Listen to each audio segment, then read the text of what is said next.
우리 함께 나눌 하나님의 말씀 구약성경 시편 19편입니다. 시편 19편 7절과 8절 두 절 말씀 우리 큰 소리로 합독해서 읽겠습니다. 구약성경 시편 19편 7절과 8절 말씀 우리 한 목소리로 같이 읽으시고 우리 아멘으로 화답하겠습니다. 7절부터 같이 읽습니다. 시작. 여호와의 율법은 완전하여 영혼을 소성시키며 여호와의 증거는 확실하여 우둔한 자를 지혜롭게 하며 여호와의 교훈은 정직하여 마음을 기쁘게 하고 여호와의 계명은 순결하여 눈을 밝게 하시도다. 아멘. 할렐루야. 아멘. 오늘 말씀의 제목은 여호와 말씀의 가치입니다. 여러분, 오전에는 우리가 좀 예배에 대한 특별히 예배의 가치에 대한 말씀을 들었다면 이 오후 시간에는 말씀에 대한 가치에 대해서 같이 말씀을 나누고자 합니다. 오늘 7절 말씀에 보니까 여호와의 율법은 완전하여 그랬습니다. 여호와의 율법은 완전하다. 여러분, 율법이 무엇이냐면 넓은 의미, 큰 의미로 보면 율법이란 하나님의 말씀이죠. 그래서 우리가 가지고 있는 성경 전체 66권 전체가 다 율법이라고 볼 수 있죠. 넓은 의미에서는. 그 다음에 좁은 의미에서 보면 뭐냐면 넘겨주시면 다음 율법이란 넓은 의미에서 보면 성경 66권 전체를 하나님의 말씀 전체를 의미하는 것이고 좁은 의미에서 보면 토라를 이야기합니다. 유대인들은 이 모세오경, 지금도 모세오경만 성경으로 인정을 하는데 모세오경, 창세기, 출애굽기, 레위기, 민수기, 신명기 이 5권의 성경을 토라라고 하고 율법을 좁은 의미에서 보면 이 모세오경이라고 말하는 거죠. 그래서 율법이란 뭐냐? 넓은 의미에서는 하나님의 말씀, 성경 전체가 율법이요, 좁은 의미에서 보면 유대인들이 말하는 토라, 모세오경을 이야기합니다. 그러면 여호와의 율법이 완전하다 그랬는데 여러분, 완전하다라는 건 뭐냐면 여러분, 하나님의 말씀은 완전하죠. 정확무오하죠. 정확하고 흠이 없죠. 아멘이시죠? 그런데요, 여러분, 율법이 완전하다 그랬는데 말씀이 완전하다라고 하는 건 뭐냐면 하나님의 말씀, 그 다음에 기록된 성경 중에서도 원본, 여러분, 번역본은 오류가 있습니다. 번역본은 오류가 있어요. 그래서 여러분과 제가 가지고 있는 이 한글 성경은 원래 쓰여졌던 원본 성경이 번역되고 그렇게 여러 과정을 거쳐서 지금 저와 여러분 손에 들려 있는 거죠. 그래서 여러분, 이 번역된 성경은 오류가 있습니다. 그걸 증명해 주는 게 뭐냐면 여러분, 우리가 지금 보고 있는 성경이 무슨 성경이에요? 개역 개정이죠. 여러분, 만약에 번역된 성경이 오류가 없다면 개정하면 안 되죠. 여러분, 하나님의 이 율법이 완전하다 그랬어요. 이 말씀이 정확무오하다면 개역 개정이 나오면 안 되죠. 뭔가 오류가 있으니까 개정한 거죠. 여러분, 말씀이 잘못됐다는 얘기가 아닙니다. 요 이야기만 가지고 가서 이제 또 얘기하시면 제가 또 이단이 되니까, 하나님의 말씀 완전하지만 정확무오하지만 번역된 성경은 오류가 있을 수 있다는 거예요.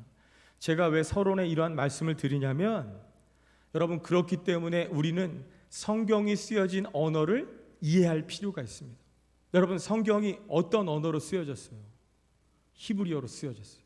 그래서 여러분, 이 하나님께서 하고 많은 언어 중에 왜 하필 유대인들의 언어인 히브리어로 성경을 쓰게 하셨을까? 여러분, 우리가 이것을 좀 이해할 필요가 있습니다. 그리고 가급할 수만 있다면 우리가 히브리어를 좀 알 필요가 있죠. 여러분, 제가 지금 어학 공부하자는 거 아니고 여러분들에게 히브리어를 가르쳐줘서 이스라엘 가서 좀 편하게 관광하시라고 이 히브리어 회화 시간이 아닙니다. 여러분, 히브리어가 가지고 있는 언어의 특징이 있어요. 하나님은 그 특징을 들어서 하나님의 메시지를 전달하기 위해서 이 유대인들의 언어인 히브리어로 성경을 기록하게 했다는 거죠. 그거에 대해서 오늘은 좀 간략하게 맛만 보는 시간을 좀 갖겠습니다. 여러분, 그래서 히브리어는요, 띄워주시면 이 알파 뉴메릭 시스템이라고 그래갖고 이게 무슨 말이냐면 여러분, 모든 글자는 알파벳으로 돼 있잖아요. 이 우리말의 알파벳은 뭐예요? 기역, 니은, 디귿, 리을, 이게 알파벳이죠. 그래서 알파벳을 가지고 있는데, 그래서 기역 더하기 아 하면 가가 되는 거죠. 이런 알파벳들이 있는데, 철자가 있는데 히브리어는 무슨 특징을 가지고 있냐면 이 알파벳마다 저마다 고유한 숫자를 가지고 있습니다. 그래서 히브리어는 총 22자로 되어 있는데 1부터 10까지, 10에서 100까지, 100에서 400까지의 이 고유한 숫자들을 가지고 있다는 거예요. 우리 가끔 이제 설교 때 목사님을 통해서 들으셨을 거예요. 그죠? 여러분 7이라는 건 어떤 숫자고 이 숫자의 의미가 있죠. 여러분 그래서 알파벳과 넘버, 숫자가 합쳐진 단어다. 그게 바로 알파 뉴메릭 시스템이라는 거예요. 그래서 히브리어는 첫 번째로 알파 뉴메릭 시스템, 이 알파벳이고 숫자라는 특징을 가지고 있다는 거예요. 그래서 히브리 알파벳은 그 철자 하나하나마다 고유한 숫자 값을 가지고 있어요. 이게 히브리어의 특징입니다. 그래서 그런데 이 알파 누메릭이라는 이 언어는요, 히브리어만 있는 게 아니고 헬라어도 숫자를 가지고 있어요. 그 다음에 라틴어에도 이런 숫자 값이 있습니다. 그래서 제가 이제 그거를 살펴볼 건데, 마태복음 1장 17절 말씀을 보면 올려주시면, 마태복음 1장 17절 말씀, 여러분 우리가 이제 큰 맘 먹고 성경을 내가 일독하리라 하고 이제 창세기부터 열심히 읽어 나가다가 레위기에서 이제 방학에 들어가죠. 무기한 방학에 들어갑니다. 그러다가 이러면 안 되겠다 싶어가지고 일단 구약은 너무 많으니까 건너뛰고 신약부터 하자.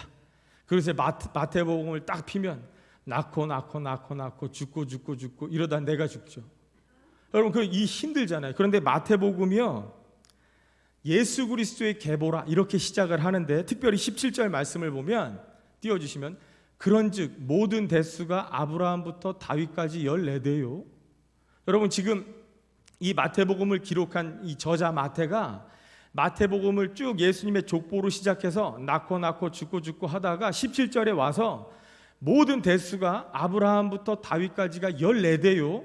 다윗부터 바벨론으로 사로잡혀 갈 때까지가 14대요. 그 다음에 바벨론으로부터 사로잡혀간 후부터 그리스도까지 14대더라. 이렇게 14라는 숫자를 계속 강조하는 걸 볼 수 있죠.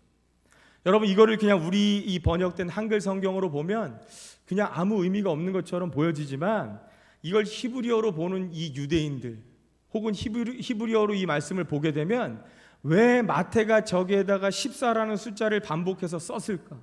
그 의미가 들어가 있습니다. 여러분 이게 바로 히브리어의 특징이라는 거예요. 그 특징을 좀 살펴보겠습니다.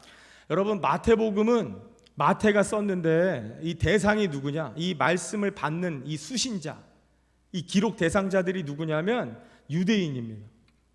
유대인들을 대상으로 그들에게 예수가 메시아라는 걸 입증하기 위해 쓴 성경이 바로 마태복음이에요. 그러니까 예수가 너희들이 알고 있는 예수가 그냥 목수의 아들이 아니고 그분이 메시아다. 우리 민족을, 전 세계를 구원할 메시아다라는 걸 입증하기 위해서 유대인들을 대상으로 쓴 성경이 마태복음인데, 여러분 유대인들은요 어떤 사람들이냐면 굉장히 전통을 중요시합니다. 족보를 중요시해요. 여러분 우리나라도 조선시대 때 그랬잖아요. 조선시대 때 양반 쌍놈 있었잖아요. 그죠? 여러분 저도 양반이잖아요. 제가 전주이가거든요. 전주이가 효령대군파입니다. 제가 아시는 분들만 아시겠죠. 우리 이우영 집사님이 저희랑 같은 왕족이세요. 제가 효령대군파라서 제가 결혼한 거 아시죠? 저희 아내 이 외할머니가 자네 어디이신가? 전주이가입니다. 무슨 파인가? 효령대군파입니다. 양반일세 합격. 제가 쌍놈이었으면 결혼 못했을 건데 제가 이래봬도 세종대왕의 후손이거든요. 그래가지고 제가 결혼했잖아요. 이것처럼 여러분 유대인들도요 전통을 중요시합니다. 그 만나면 너 어디이시야? 그래서 뭐 저기 어디이신데 쌍놈이 안 돼. 그러니까 유대인들도 전통과 족보를 중요시 여기는 거예요. 그래서 마태는요 마태복음을 기록할 때 제일 먼저 족보부터 들이대는 거죠. 야 니들이 족보를 중요시하니까 잘 봐. 예수님이 어떠한 족보에서 나셨냐면 이러한 거야. 그런데 여기서부터 여기까지가 14대고 여기서부터 여기까지가 14대야. 이 14라는 숫자를 계속 강조한 건 뭘 의미하냐면, 여러분 이게 재밌습니다. 뭐냐면 유대인들이 족보와 출신 이런 걸 중요시 여기기 때문에 마태는 예수 그리스도에 대한 설명이 필요한 거죠. 그래서 이제 저렇게 썼는데, 마태복음 1장 1절을 보면 이렇게 시작하죠. 아브라함과 다윗의 자손 예수 그리스도의 계보라. 그러니까 너희들이 좋아하는 족보를 내가 이야기하겠다는 거죠. 그러면 여기서 아브라함이라는 말은 뭘 의미하는 거냐면 예수님이 이방인이 아니라 너희와 같은 유대인이라는 거예요. 그걸 지금 마태가 유대인들에게 설명하고 있는 거예요. 예수님이 아브라함의 자손이다. 이방인이 아니다. 그냥 뜨내기가 아니고 쌍놈이 아니고 그분은 우리와 같은 유대인이다. 그 다음에 넘겨주셔야 됩니다. 계속. 그 다음에 다윗의 자손이라는 건 뭐냐면 그분이 왕의 혈통을 가졌다. 왕족이다. 이걸 유대인들에게 설명하는 거죠. 그러니까 다윗의 자손 예수 그리스도의 족보인데 그분이 누구냐? 아브라함, 유대인이다. 그 다음에 다윗의 자손이다. 왕의 혈통을 가진 분이다.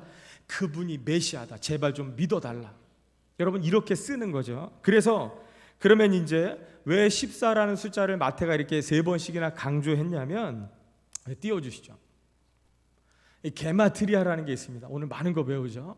게마트리아라는 건 뭐냐면요, 글자 안에 있는 글자를 아까 말씀드렸죠. 이 알파 누메릭 알파벳 안에 고유의 숫자가 있다고 그랬어요. 그러니까 그 글자 안에 있는 숫자를 글자로 변환하는 거예요. 그래서 그 숫자를 가지고 글자를 해석하는 거, 이거를 게마트리아라고 그래요. 여러분 이제 잘 들어보십시오. 제가 이제 아주 기가 막히게 짜맞춥니다. 정신을 바짝 차리고 한번 들어보세요. 그래서 이 게마트리아, 이 글자를 숫자로 변환해서 그 숫자를 가지고 글을 해석하는 방법을 게마트리아라고 하는데, 제가 이제 2가지 예를 들어볼게요. 첫 번째 다윗인데요. 여러분 다윗이라는 이 단어가 3개의 철자로 되어 있습니다. 3개 알파벳으로 되어 있어요. 제가 이제 히브리어를 못 찾아서 영어로 했는데 히브리어로 하면 달렛, 와우, 달렛 이렇게 3 철자로 되어 있습니다. 그래서 저거를 이제 영어식으로 표현하면 DWD예요. 이게 다윗이란 말이에요. 요 3개 알파벳이 합쳐져서 다윗이란 단어가 되는데, 알파 뉴메리 저 철자마다 고유의 숫자 값이 있어요. 그게 뭐냐면 저 달렛은 4라는 숫자가 있습니다. 그래서 알렛, 베트, 김멜, 달렛, 그래서 4번째 4라는 숫자가 있어요. 그 다음에 6번째가 와우입니다. 와우. 그러니까 4 더하기 6 더하기 또 달렛이니까 4. 다 더하니까 14죠. 잘 끼워 맞추죠. 잘 갖다 붙이죠. 여러분 그래서 다윗이라는, 다윗의 자손이라는 걸 강조하기 위해서 마태는, 이 마태복음의 저자인 마태는요, 유대인들을 대상으로 게마트리아라는 이 히브리어가 가진 특징을 이용해서 성경을 쓴 거예요. 그러니까 저와 여러분 같은 우리 한국 사람들은 도대체 게마트리아가 뭐고 알파 뉴메릭이 뭐고, 우리는 잘 끼워 맞춘다 이렇게 듣지만, 유대인들한테 저 얘기를 하면 14대더라 그러면요, 그들은 자동적으로 14라는 숫자가 다윗을 상징하는구나 이거를 안다는 거예요. 이해되시죠? 또 하나 제가 끼워 맞춰 볼게요. 신약에 가면 이제 예수님이라는 이 단어가 나오는데, 예수는 헬라어로 이에수스라는 이 6개의 이 알파벳이 합쳐진 단어예요. 그래서 그 헬라어도 아까 말씀드렸죠. 알파 누메리 숫자 값을 가지고 있는데, 그 6개의 철자에 각각 숫자가 뭔가를 찾아보니까 저렇게 됩니다. 그래서 다 더하니까 888이라는 숫자가 나와요. 좀 일반적이지 않죠. 숫자를 6개를 막 더했는데 888이라는 숫자가 나오기 쉽지 않잖아요. 그렇다고 그러세요. 이렇게 끄덕여 주세요. 888. 그런데 여러분 8이라는 숫자는 뭐냐면요, 올려주시죠. 8은요 완전수 3과 은혜의 수 5가 합쳐진 숫자가 바로 8이라는 거예요. 여러분 왜 완전수가 3일까요? 하나님 삼위일체, 그죠? 완전하신 하나님. 그래서 3이라는 숫자는 완전수고 5라는 숫자는 은혜의 숫자인데, 이게 합쳐진, 더해진 그 숫자가 8이에요. 그래서 8은 뭘 상징하냐면 부활을 상징합니다. 그러면 저 부활을 상징하는 8이라는 숫자가 몇 번 나왔어요? 3번은 3은 완전수, 그죠? 그러니까 부활을 상징하는 예수 그리스도를 의미하는 8이라는 숫자가 3번 완전하게 나왔다는 거죠. 그게 바로 예수라는 이 헬라어, 그게 가지고 있는 그 알파 누메리 게마트리아식 해석이라는 거예요. 그래서 여러분 또 하나, 중국 사람들이 이 8을 굉장히 좋아한답니다. 8. 중국 사람들한테는 8이 행운의 숫자예요. 그래서 여러분 그 베이징 올림픽 개막식이 언제 열렸는지 아십니까? 2008년 8월 8일 8시 8분. 진짜로. 중국 사람들이 8이라는 숫자를 행운의 숫자로 알기 때문에 그들이 이 중요한 행사를 할 때도 8에 맞춰서 한다는 거죠. 이것처럼 저렇게 여러분 잘 끼워 맞추죠. 네. 제가 옥장판을 팔면 잘 팔겠죠. 네. 여러분 이게 그냥 하는 말이 아니고 저게 히브리어가 가지고 있는 특징이라는 거예요. 그래서 제가 하나 더 참고로 말씀을 드리면, 여러분 시편 우리가 19편을 읽었는데 시편 25편과 33편이 각각 22절로 되어 있어요. 뭐 짐작 가는 게 있으시죠? 히브리 알파벳에서 22자입니다. 시편 25편과 33편이 22절로 되어 있다는 건 뭐냐면요, 그 알파벳을 첫 글자로 하는 22행시라는 거예요. 우리식으로 얘기하면 기역으로 시작하는 시 한 줄, 니은으로 시작하는 시 한 줄, 이렇게 해서 희은까지 가는 그 시라는 거예요. 그 다음에 여러분 잘 아는 시편 119편. 여러분 왜 119편이에요? 읽다가 너무 길어가지고 119에 실려간다 그래서 119편이잖아요. 이 119편이 총 176절로 되어 있는데, 이거는 히브리 알파벳 22자를 각 알파벳마다 8절씩. 그래서 여러분 성경 보시면요, 8줄마다 동그라미가 쳐져 있습니다. 그죠? 그러니까 기역으로 시작하는 시를 8줄, 니은으로 시작하는 시를 8줄, 이렇게 해서 마지막 22번째 알파벳까지 가면 176절이 되는 거죠. 여러분 시편이 이렇게 쓰여진 거예요. 그렇다라는 걸 제가 이제 좀 길지만 지루하지만 히브리어가 가진, 오늘 왜냐하면 제가 말씀에 대한 가치를 설명드리기 위해서 그런 거예요. 그래서 여러분 이 히브리어가 그렇게 쓰여졌다는 거예요. 성경이 그렇게 쓰여졌다라는 걸 말씀드리는 거예요. 본론적으로 오늘 말씀에 이러한 여호와의 율법이 완전하기 때문에 어떻게 하냐? 그 말씀이 우리의 영혼을 소성케 한다는 거예요. 여러분 소성케 한다는 건 영어 성경에 보니까 reviving the soul, 우리의 혼을 되살아나게 한다는 거예요. 살린다는 거죠. 예를 들어볼게요. 여러분 만약에 이제 감기에 걸리면, 감기라는 바이러스가 우리 몸에 들어오면 기침이 나게 하고 콧물이 나게 하고 열도 나게 하면서 우리의 몸이 감기에 걸려서 병들게 만든단 말이에요. 그러면 뭐 해야 돼요?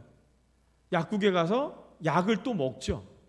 바이러스가 들어와서 몸이 병들면 약을 먹어서 건강을 되찾는 거죠. 여러분 똑같다는 거예요. 죄가 들어와서 우리의 영혼이 죽었어요. 죄가 들어와서 인간의 영혼이 죽었어요. 그러니까 이 죽은 영혼 안에 이제 뭘 받아들여야 돼요? 완전하신 여호와의 말씀을 받아들이면 어떻게 된다는 거예요?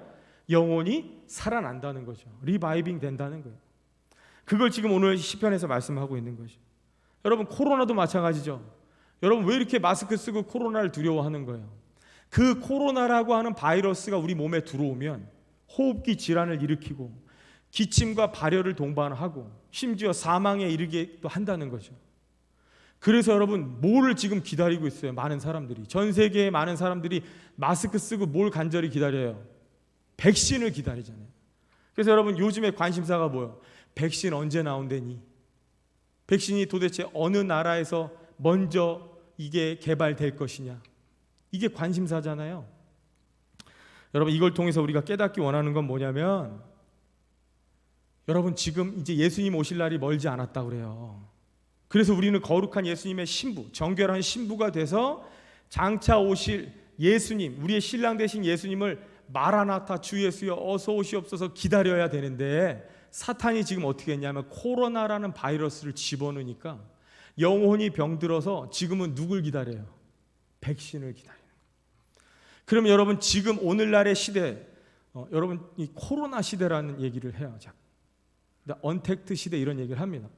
여러분 믿든 믿지 않든 많은 사람들이 자꾸 코로나 시대라는 말을 하는데, 여러분 물론 코로나가 심각하고 그 다음에 아주 이 전염성이 있고 많은 사람들이 사망에 이르게 하는 심각한 질병이라는 건 팩트죠. 사실이죠. 그 코로나 때문에 교회도 지장이 생기고 예배에도 뭔가 영향이 있고 많은 사람들이 먹고 사는데 이 경제적인 활동에도 타격을 입히는 게 현실이지만, 그럼에도 불구하고 코로나가 시대의 주인공이 될 수 없다. 아멘이시죠? 여러분 어떻게 코로나 시대라는 말이 나올 수가 있어요? 어떻게 코로나가 이 시대의 주인공이 될 수 있냔 말이에요. 여러분 아무리 심각하고 영향력이 있다 할지라도 그럼에도 불구하고 모든 시대의 주인공은 예수 그리스도입니다. 여러분 역사의 주인공은 예수님이지 코로나가 아니란 말입니다. 여러분 많은 사람들이 코로나 시대다 자꾸 이야기하니까 많은 사람들의 관심이 당연히 신랑 되신 예수님을 바라봐야 하는데 많은 사람들이 백신을 지금 마치 메시아처럼 기다리고 있다는 거예요. 야, 그 메시아 언제 오니? 우리를 코로나에서 구원해 줄 백신 메시아는 언제 오니? 여러분 지금 그런 시대가 됐다는 거예요. 그런데 교회 안에서도 믿는 사람들마저도 자꾸 코로나 시대다. 여러분 예수 그리스도의 시대예요. 정신 차리셔야 돼요. 예수님 곧 오시는, 여러분 깜빡 졸다가요 예수님, 신랑 되신 예수님 그 뒷공무니만 쳐다보는 수가 생깁니다. 버스 떠난 뒤에 손 흔들어 봐야 아무 소용없잖아요. 여러분 그러니까 우리가 이러한 것들을 잘 알고 있어야 돼요. 그래서 여호와의 말씀이 완전하다는 거예요. 그래서 여호와만, 예수 그리스도만 우리의 메시아라는 걸 믿어야 된다는 거죠. 믿고 고백해야 된다는 거죠. 그래서 결론인데, 여러분 그래서 주 안에 있는 나에게 딴 근심이 있으랴. 여러분 주님 안에 있으면 우리에게 무슨 근심이 있겠어요? 십자가 밑에 나아가서 내 모든 이 짐을 풀어놓는 거죠. 왜요? 예수님이 오라 그랬으니까. 네? 무거운 짐진 자들 다 내게 오라 그랬으니까. 그러면 여러분 우리는 뭐 하는 거야? 할렐루야, 주님을 찬양하는 거죠. 결론인데, 여러분 이 코로나로 인해서 이 코로나 이전 때는 마스크 조도 안 썼어요. 그죠? 제가 유학 시절에 한 1, 2년 전에 제가 이제 이 마스크 전도를 했습니다. 길거리 나가서 마스크 전도했는데 안 받아요. 왜냐하면 이제 이 단가를 생각해서 저렴한 걸 주니까 이건 미세먼지 못 걸러준다고 안 받아요. 그랬던 사람들이 조금 지나고 2020년이 돼가지고 코로나가 빵 터지니까 어떻게 해요? 약국마다 줄 서죠? 값이 비싸도 사요 안 사요? 사잖아요. 다 샀잖아요. 여러분 그러면 왜 이렇게 사람들이 마스크를 쓸까요? 여러분 이제 11월 13일부터 마스크 안 쓰면 과태료 10만 원입니다. 잘 기억하셨다가 과태료 내지 마시고, 지금 여러분들이 다 10만 원짜리 마스크 쓰고 계시는 거예요. 그러면 사람들이 왜 이렇게 마스크를 쓸까요? 왜 쓰냐면요, 코로나라고 하는 바이러스의 감염으로부터 마스크가 지켜주더라. 그런 결과가 보도되는 거죠. 야, 어디 식당에서 다 감염이 됐는데 어떤 한 사람만 감염이 안 됐더라. 원인을 조사해 보니까 그 사람은 끝까지 마스크를 썼대더라. 이러니까 많은 사람들이 마스크가 보잘것없어 보여도 저거 하나 씀으로 인해서 감염으로부터 좀 예방이 되는구나, 이런 믿음이 생기는 거예요. 그 다음에 마스크를 씀으로 인해서 내가 그 자리에 있었지만 감염되지 않았다라는 걸 경험하는 거예요. 경험적으로 체험하는 거예요. 그러니까 여러분 오늘날에는요, 마스크 아무리 비싸다 그래도 써요 안 써요? 쓰잖아요. 여러분 약국마다 지금은 좀 덜 하지만 줄 길게 섰잖아요. 그래가지고 신분증 들고 가가지고 자기 그 날짜에 맞는 날짜에 가가지고 마스크 사고. 여러분 우리가 그랬단 말이에요. 여러분 다시 말하면 왜 사람들이 이렇게 마스크를 열심히 쓰냐면 가치를 알기 때문에 그래요. 마스크의 가치를 알고 마스크를 인해서 경험한 것들이 있기 때문에 그런 거죠. 그러니까 또 하나 예를 들어 볼게요. 여러분 요즘에 맛집들은요 홍보하지 않습니다. 홍보 안 해요. 오히려 방송국에서 홍보하겠다고 오면 거절합니다. 귀찮다고. 지금도 손님 많다는 거예요. 그러면 그 가게 누가 소문을 내냐면요, 와서 먹은 사람들이 소문내요. 자기들끼리 가가지고 사진 찍어서 SNS에 올려요. 그래서 많은 사람들에게 이렇게 전도하는 거예요. 전도. 그러면 맛집이라고 소문만 나면요, 그 집에는요 줄 길게 씁니다. 여러분 골목 식당에 나왔던 어느 돈가스 집이 너무 맛있어가지고 줄을 대신 서주는 아르바이트가 생겼대요. 그럼 여러분 이런 얘기 들으면 어떤 생각이 드세요? 저는 좀 슬슬 짜증이 나려고 그래요. 왜냐하면 왜 교회는 줄 안 서요? 왜 그럴까요? 맛집이라고 소문이 안 나서 그래요. 여러분, 야 진일교회 말씀이 꿀보다 더 달다. 그럼 줄 서요 안 서요? 근데 왜 안 서요? 여러분들이 홍보를 안 해서 그래요. 여러분들이 찍어가지고 열심히 뿌려야죠. 여러분들의 잘못이 아닙니다. 맛이 없어서 그렇겠죠. 여러분 오늘 말씀해 보니까요 10절에 이 시편 기자가 뭐라고 얘기하냐면 금 곧 많은 순금보다 더 사모할 것이고. 여러분 왜 금이라고 말하냐면 그 중에서도 순금이라고 말하냐면 여러분 전 시대를 아울러서 금은 가장 귀하다라고 하는 가치를 증명하잖아요. 그러니까 여러분 갑자기 벼락부자 된 사람들이 뭐부터 사요?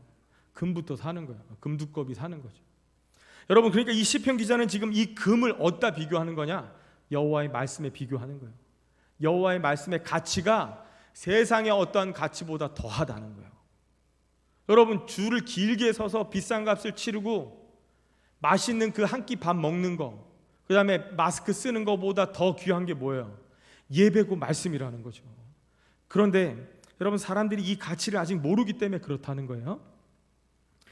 그 다음에 뭐라고 말하냐면 순금보다 더 사모할 것이며 꿀과 송이꿀보다 더 달도다. 여러분 말씀이 달대요. 여러분 그러면요 오늘날에요 저희 교회에 이제 이렇게 기독교 물품을 갖다 주시는 과장님이 계신데 그 과장님이 뭐라고 말씀하시냐면 코로나 때문에 필사 노트가 많이 팔린대요. 성경 필사 노트. 모이지 못하게 하니까 집에서 성경을 쓰는 사람들이 많다는 거예요. 우리 교회에도 김명희 전사님으로 시작을 해가지고 이 필사하시는 분들이 꽤 있습니다. 그래서 김명희 전사님을 통해서 이제 듣는 얘기가 뭐냐면 하도 오랜만에 글씨 쓰니까 손목들이 아프다는 거예요. 그러면 여러분 왜 손목이 아픈데도 불구하고 이 성경을 필사하는 거예요? 왜 하는 거예요 그거? 안 쓰면 과태료 내요? 아니죠. 그럼 왜 하는 걸까요? 말씀의 가치를 알기 때문에 그렇죠. 어떤 금보다 어떤 송이꿀보다 더한 가치를 알기 때문에 경험했기 때문에 손목이 아파도 쓰는 거예요. 근데 어떤 사람들은 야 모이지 말래니까 예배하지 말래니까 얼씨구나 좋다 하고 산으로 들로. 아 여러분 저 한강 뭐 이런 데 가면 미어 터집니다. 미어 터져요. 마지막으로요 그리스도인과 말씀의 관계에 있어서 여러분 코로나 때문에 많은 사람들이 마스크를 쓰죠. 그러면 그리스도인들이 왜 이렇게 말씀을 안 보는 걸까요? 왜 이렇게 말씀을 안 듣는 걸까요? 그 이유는요 말씀이 죄로 인해 죽은 영혼을 살린다라는 믿음의 확신이 없기 때문에 그렇죠. 에이 말씀을 읽는다고 영혼이 살아나? 교회 간다고 밥이 나오냐 쌀이 나오냐? 그죠? 야 주일날 가게 문 닫으면 뭐 먹고 사냐? 그날이 아주 대목인데 그죠? 여러분 뭐예요? 말씀의 가치를 아직 깨닫지 못했기 때문에 그렇죠. 아직 말씀의 맛을 알지 못했기 때문에 그런 거예요. 여러분 왜 이렇게 말씀을 안 읽고 안 보냐면 왜 안 듣냐면 말씀의 가치보다 세상의 가치를 더 중요하게 생각하기 때문에 그런 거죠. 말씀이 살아있다라고 하는 경험과 체험이 없기 때문에 그렇습니다. 여러분 하나님의 말씀이 살아있는 줄 믿습니다. 오늘 윤 권사님 얼마나 이 감동적인 기도를 하시는지 자꾸 저를 울리려고 그래가지고 제가 얼마나 허벅지를 꼬집고 참았는지 3번만 울라 그랬는데 제가 2번을 벌써 울었단 말이에요. 이제 1번 남았는데 여러분 말씀의 가치를 아는 사람은요 하지 말라 그래도 합니다. 오지 말라 그래도 오겠죠. 손목이 아파도 성경 쓰는 거예요. 마지막으로 여러분 만약에 이 시대가 여러분 말씀 읽으십시오. 하루에 5장씩 안 읽으면 벌금 묻니다. 만약에 이런 걸 강요한다면요 그게 바로 종말이라는 걸 증거하는 거라는 거예요. 그럼 마지막 때가 되면요 얼마나 안 하면 우리 오전에 들었잖아요. 소돔과 고모라의 의인 10명이 없어서 아브라함이 하나님과 딜하잖아요. 하나님 49명 그 중에 40명 30명 20명 얼마나 없으면 딜을 합니까? 여러분 그게 뭘 증명하는 거예요? 곧 불이 떨어질 거라는 걸 증거하는 거죠. 오늘날에 만약에 교회에서요 하도 말씀들을 안 읽으니까 말씀 읽으십시오. 말씀 안 읽으면 벌금 냅니다. 과태료 냅니다. 예배 빠지면 뭐 과태료 냅니다. 여러분 만약에 이렇게 한다면 그게 뭐예요? 곧 심판이 임할 거라는 걸 증거하는 거라는 거예요. 여러분 그러한 일이 닥치기 전에 여러분 우리가 먼저 말씀의 가치를 깨닫고 여호와의 율법이 완전하기 때문에 우리의 죄로 죽은 영혼 가운데 들어오면, 내가 말씀을 계속해서 먹으면, 읽으면, 손으로 쓰면, 말씀을 계속해서 들으면 우리의 죽은 영혼이 살아나는 거예요. 여러분, 이걸 경험한 사람들은요, 가서 전도하지 말라고 해도 하겠죠. 여러분, 그래서 우리가 정말 이 성경 읽고 말씀 읽고 전도하는 것이 의무화되기 이전에 우리가 먼저 가치를 깨닫고 그 말씀의 이 깊이와 넓이와 높이가 어떠함을 깨달아서, 여러분, 우리 읽은 사람들이 오전에도 들은 말씀처럼 우리의 삶이 변해야 됩니다. 여러분, 지금은 나가서 이제 전하지 못한 언택트 시대라고 그러잖아요. 비대면 시대가 왔어요. 그럼 어떻게 할 거예요? 여러분, 영향력을 흘려보내야 되는 거예요. 그래서 저희 아내 교회 이제 이 원로 목사님이신데, 그 교회에선 요즘에 뭘 목사님이 말씀하시냐면 이런 거 얘기한대요. 과일 가게 가서 과일 깎지 마라. 썩은 거 골라내지 마라. 손해보면서 살아라. 믿는 사람이 손해보면서 살아라. 그거를 계속 말씀하신대요, 청년들한테. 여러분, 이러한 영향력이 우리의 삶 가운데 흘러가야, 그래서 그들에게 감동을 줘요. 여러분, 맛집이에요. 별거 없어요. 그런데 그 맛에 감동을 받는 사람들이 가서 전하는 거죠. 여러분, 그러한 우리 교회예요. 저와 여러분 되시기를 간절히 바라겠습니다. 여러분, 우리 말씀을 생각하면서 우리 찬양 하나 하고 그리고 예배를 마치겠습니다. 제가 아까도 중간에 잠깐 말씀드렸는데, 주 안에 있는 나에게 딴 근심이 있으랴. 여러분, 우리가 주님 안에 있다면 무슨 근심이 있겠습니까? 그죠? 우리는 그저 주님을 찬양하면서 할렐루야 할렐루야, 내 앞길이 멀든지 험하든지 상관없이 오직 주님만 따라가는 이러한 고백하는 우리가 되었으면 좋겠습니다. 주님을 찬송하면서 할렐루야 할렐루야, 내 앞길 멀고 험해도 나 주님만 따라가리. 주 안에 있는 나에게, 주 안에 있는 나에게 딴 근심이 있으랴. 십자가 밑에 나가 내 짐을 풀었네. 주님을 찬송하면서 할렐루야 할렐루야, 내 앞길 멀고 험해도 나 주님만 따라가. 그 두려움이 변하여, 그 두려움이 변하여 내 기도 되었고, 전날의 한숨 변하여 내 노래 되었네. 주님을 찬송하면서, 주님을 찬송하면서 할렐루야 할렐루야, 내 앞길 멀고 험해도 나 주님만 따라. 내 주는 자비하셔서, 내 주는 자비하셔서 늘 함께 계시고, 내 궁핍함을 아시고 늘 채워. 우리 3절 다시 합니다. 내 주는 자비하셔서 늘 함께 계시고, 내 궁핍함을 아시고, 내 궁핍함을 늘 채워주시네. 아멘. 주님을 찬송하면서, 주님을 찬송하면서 할렐루야 할렐루야, 내 앞길 멀고 험해도 나 주님만 따라가. 내 주와 맺은 언약은 내 주와 맺은 언약은 영불변하시니 그 나라 가기까지는 늘 보호하시네. 아멘. 주님을 찬송하면서 할렐루야 할렐루야.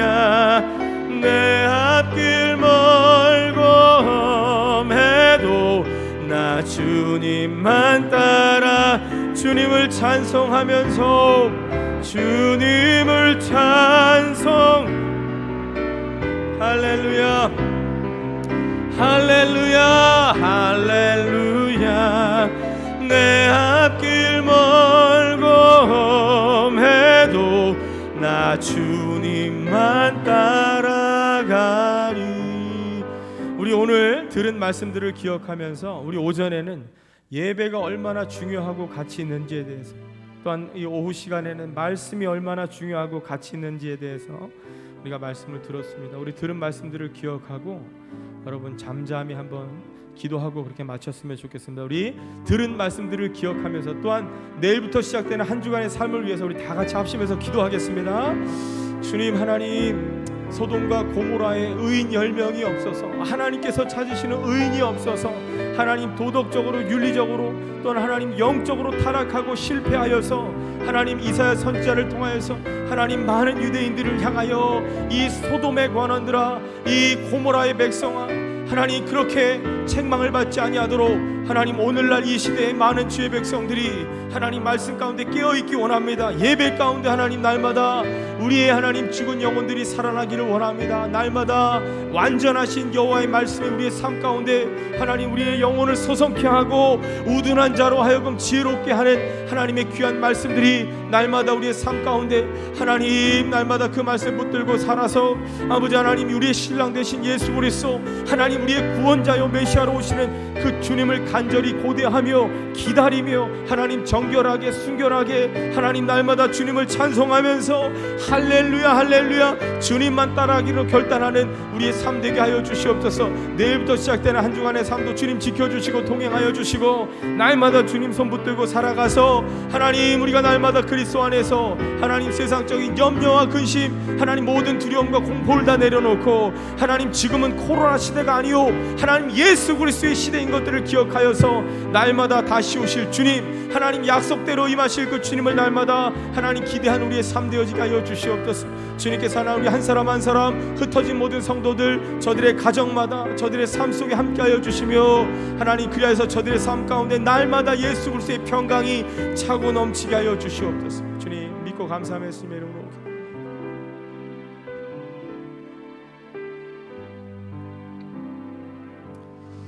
여호와의 율법은 완전하여서 영혼을 소성시키시며 여호와의 증거는 확실하여서 우둔한 자로 지혜롭게 하는도다. 하나님 이 완전하신 하나님의 말씀 살아서 역사하시는 하나님의 말씀이 우리의 죽은 영혼을 살리는 줄 믿습니다. 하나님 이 시대에 많은 사람들이 하나님 눈에 보여지는 상황으로 인하여서 들려지는 환경으로 인하여서 두려움에 떨지 않고 하나님 지금은 다시 오실 예수 그리스도를 하나님 정결한 신부와 같이 준비하며 맞이해야 할 그러한 시대인 것들을 깨닫고 하나님 영적으로 깨어있기를 원합니다. 하나님 소돔과 고모라 땅에 의인 10명이 없어서 하나님의 심판이 임했던 것처럼 오늘날의 많은 사람들이 이 소돔의 관원들아 고모라의 백성들아 하는 그 주님의 책망을 듣지 아니하도록 영적으로 깨어있게 하여 주시옵소서.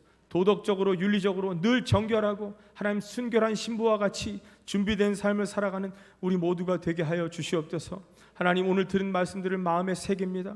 이제 삶의 자리에 돌아가서 하나님 믿지 않는 영혼들에게 불신 가족들에게 하나님 우리가 하나님 말씀대로 살아서 저들로 하여금 살아계신 하나님이 우리의 참된 구원자 되심을 증거하는 삶을 살아가는 한 주의 삶이 되게 하여 주시옵소서. 믿고 감사하며 예수님의 이름으로 기도하옵나이다. 아멘.